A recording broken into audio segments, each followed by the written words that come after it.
ഇന്ന് ഞാൻ ബ്യൂട്ടീഷ്യൻ ചെയ്യാൻ വന്നിരിക്കുകയാണ് കേട്ടോ. എൻ്റെ വീടിന് അടുത്ത് തന്നെയുള്ള ഗ്ലാമർ എന്ന് പറയുന്ന ഒരു ബ്യൂട്ടി പാർലറാണ് വന്നിരിക്കുന്നത്. അപ്പോൾ ഞാൻ എല്ലാ വർഷവും ചെയ്യുന്നൊരു ചടങ്ങാണ് കേട്ടോ ഇത്. എന്ന് വെച്ചാൽ ഞാൻ വർഷത്തിൽ ഒരിക്കലാണ് ബ്യൂട്ടി പാർലറിൽ പോകുന്നത്. നല്ല ഇടയ്ക്കിടയ്ക്ക് പോകാറുണ്ട് ഐബ്രോസ് ചെയ്യാനൊക്കെ. അതുപോലെ വിശാലമായിട്ടും വിപുലമായിട്ടും ചെയ്യുന്നത് വർഷത്തിൽ ഒരിക്കലാണ് കേട്ടോ. എല്ലാ പ്രാവശ്യവും ഞാൻ ചെയ്യാറുള്ളത് പെഡിക്യൂറും ഹെയർ കട്ടും ആണ്. ഇപ്രാവശ്യം ഞാൻ സ്പാ ചെയ്യാമെന്ന് വിചാരിച്ചു. കാരണം എൻ്റെ മുടി ഭയങ്കര റഫ്, ഭയങ്കര ഡ്രൈ ആയിട്ടാണ് കിടക്കുന്നത്. അപ്പോൾ അവർ പറഞ്ഞു കെരാറ്റിൻ ചെയ്യാൻ പറഞ്ഞു. അപ്പോൾ ഞാൻ നെക്സ്റ്റ് ടൈം നോക്കാമെന്ന് പറഞ്ഞിട്ട് സ്പായാണ് ചെയ്തത്. ഫസ്റ്റ് അവർ ഹെയർ വാഷ് ചെയ്തിട്ട് ഒരു ക്രീം അപ്ലൈ ചെയ്ത് തന്നു. എന്നിട്ട് കുറേ സമയം മസാജ് ചെയ്ത് തന്നു കേട്ടോ. മസാജ് ചെയ്തപ്പോൾ നല്ല ഉറക്കം വരുന്നുണ്ടായിരുന്നു. അതിനുശേഷം സ്റ്റീം വെച്ചിരിക്കുകയാണ്. ഇത് തൊപ്പി വെച്ചിട്ട് ഇരിക്കുന്ന കണ്ടിട്ട് എനിക്ക് തന്നെ എന്നെ കണ്ടിട്ട് ചിരി വന്നു. നിങ്ങൾക്ക് ചിരി വരുന്നുണ്ടോ? അതിനുശേഷം പെഡിക്യൂർ ചെയ്തപ്പോൾ ആ സ്റ്റീം കുറച്ച് സമയം എൻ്റെ ഹെയറിൽ വെച്ചിട്ടുണ്ടായിരുന്നു കേട്ടോ. പിന്നെ പെഡിക്യൂർ എല്ലാം ചെയ്ത് കഴിഞ്ഞിട്ട് അവർ ഹെയർ വാഷ് ചെയ്ത് തന്നു. അവരുടെ ഫേസ് വീഡിയോയിൽ വരുന്നത് അവർക്ക് ഇഷ്ടമില്ല എന്ന് പറഞ്ഞു. അപ്പോൾ മറ്റൊരാളുടെ പ്രൈവസിയെ മാനിച്ച് ഞാൻ അവരുടെ ഫേസ് എടുത്തില്ല. പിന്നെ ഞാൻ എങ്ങനെയൊക്കെയോ അഡ്ജസ്റ്റ് ചെയ്ത് ഞാൻ സെൽഫി ഒക്കെയാണ് എടുത്തത് കേട്ടോ. പിന്നെ ആക്ച്വലി അവർ നേപ്പാളി ആണ് സംസാരിക്കുന്നത്.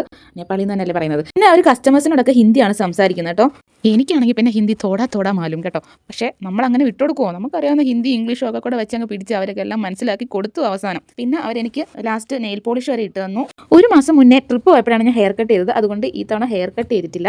അപ്പോൾ എൻ്റെ ഫൈനൽ ലുക്ക് ഇതാണ്. ഹെയർ ഒക്കെ സെറ്റ് ചെയ്ത് തന്നിട്ടുണ്ടായിരുന്നു അവർ. പിന്നെ ഈ ലുക്കൊന്നും നോക്കണ്ട കേട്ടോ. 2 ദിവസം കുളിച്ച് കഴിയുമ്പോൾ ഈ ലുക്കൊക്കെ പഴയ ലുക്കിലായിക്കോളും. അപ്പോൾ ടാറ്റാ ബൈ ബൈ. ഇത്രയുള്ളൂ ഇന്നത്തെ വീഡിയോ.